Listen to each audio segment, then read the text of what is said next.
I think that the most important aspects of it have to do with the intended stimulus of the Chinese economy. There has been concern that the growth is, although it's in a reasonable place and a stable place, it's not as high as people would like it to be, and this has been caused. This is a result of the COVID uncertainty, as well as some other things that are going on in the world economy, tensions, trade wars, and so forth. So I think that there is an interest within China, but really in other countries as well, to make sure that their economies to continue to grow and perhaps grow at a higher rate than they have been. Now, just again, put things in perspective. China currently is doing very well, comparatively in the world economy.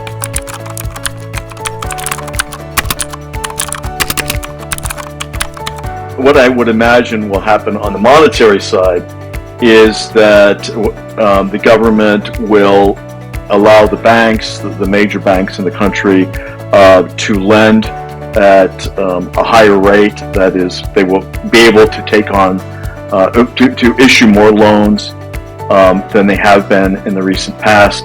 On the fiscal side, I think that what we will be looking at is some kind of targeted spending, targeted investment, perhaps something that we haven't seen in recent years. There has been some fairly moderate fiscal stimulus, but I think that this stimulus is intended to, in particular, to focus on domestic demand, domestic consumption. And so I don't expect that it will be so much, let's say, an investment in infrastructure, which the government has pursued in the past. There may be some aspect of that, but I think that what will be happening is that the government will be issuing bonds, be raising funds. It will be raising the permissible level of debt for the central government. It will be spending money, and also perhaps permitting local governments to spend more money in ways that will stimulate those parts of the economy that are both have been responsible for the greatest growth in recent years, and also are the ones most likely to produce jobs, especially for young people coming out of the universities these days.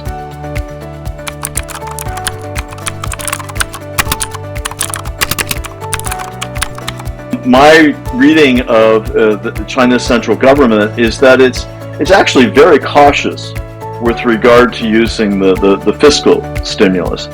And from an American perspective, that's actually a very good thing, because we tend to, in the United States, when our government uses fiscal policy to stimulate the economy, it's often done in a very political way, and the money is not necessarily targeted to those sectors, either of the population, of consumers or businesses or whatever, that would help the economy most, but rather it's given to those sectors, those constituencies that have the more relevant and more powerful political clout. So, for example, in the case of the COVID period, when there was a lockdown and tremendous cooling of the U.S. economy, the government spent money. It issued checks to large numbers of businesses, large numbers of individuals, basically just to put money in the hands of people and companies to get them spending more. And that's, roughly speaking, that's a good idea. That's the right thing to do. But if you do it without too much care, you can end up stimulating inflation, which I think, and I believe that the inflation that we've seen in the U.S. over the past couple of years is to a large extent attributable to that kind of unchecked spending.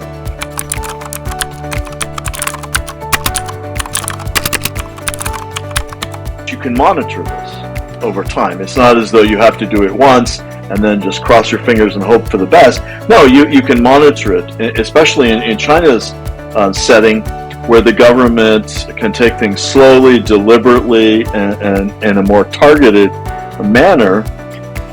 They can experiment. They can give certain subsidies or tax breaks to certain sectors. If it turns out that things don't work exactly the way they wanted them to, perhaps they can make some modifications down the road. But basically, what you want to do is to encourage people and small companies to purchase more computers, more technology, more software. You don't want them just to buy for the sake of buying. You want them to buy improved products. You want them to buy in some way that is going to have a multiplier effect through the economy that will have further ramifications. So you probably will want to make sure that the subsidies, the stimulus is going to those people who are less affluent, who are maybe more concerned because of the rate of growth hasn't been as high as expected, and by giving them a boost, a subsidy, a tax break, you will encourage them to spend more money. So in other words, you can use the funds to overcome some of the excessive caution that is keeping people from spending in the current environment and slowing the economy as a result.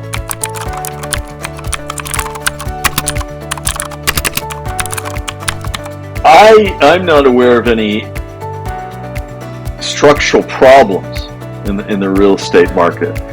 I think that the main issue there with real estate and China is that real estate anywhere in the world is sensitive to uncertainties. It can be from time to time. It can be a fairly volatile sector. There can be bubbles. There can be bursting bubbles, collapses, and so forth. So that's just the nature of real estate. So the issue in China is more that, not that there's anything particularly wrong with the real estate market, it's the degree to which the economy relies on real estate. The degree, in particular, two aspects. One is, for ordinary individuals, it's a major source, a major asset class. It's one of the few things that they invest in for the long term, and they see it as a way of putting aside the money that they've earned through their hard work, and they want to make sure that it's there down the road, when their children grow up, or when they reach old age and they need medical support and so forth. So it's an asset class, and it's a disproportionately large asset class in China compared to other countries. So because of that central role that it plays, whenever there's volatility, uncertainty in that market, it's problematic. Now, there's another aspect of real estate, which is that it's one of the large sources of income especially for local governments. They have land, and they can bring that land into the private market and raise funds by doing that. So that's another reason that real estate is very important in the Chinese economy. But I think that perhaps some of the recent efforts the central government has made to reduce the debt of local governments and to make the debt that they do have more transparent and more clearly funded going forward, perhaps can relieve some of that dependence on real estate as a source of revenue. But that's something that we'll have to watch closely as the year progresses.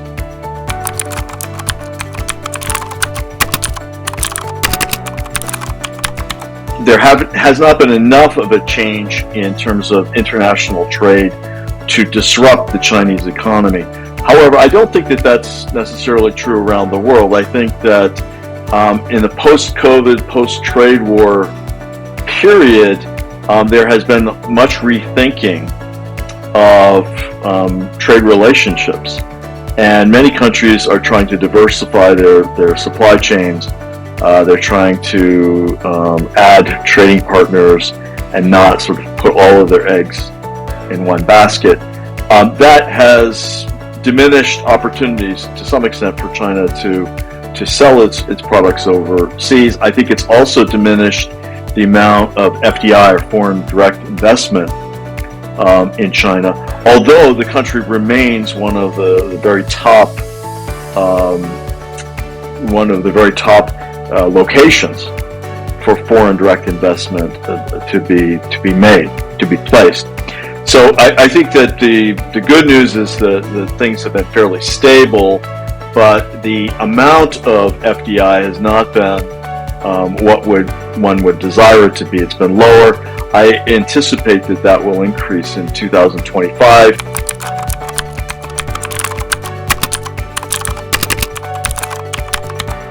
The economy is growing every year, but the rate at which it's growing is decreasing. And that's because China's economy is transforming. It's changing over time. It's changing from an economy that's more focused on low-end manufacturing to now high-end manufacturing, high technology, and a variety of other goods and services that are being produced.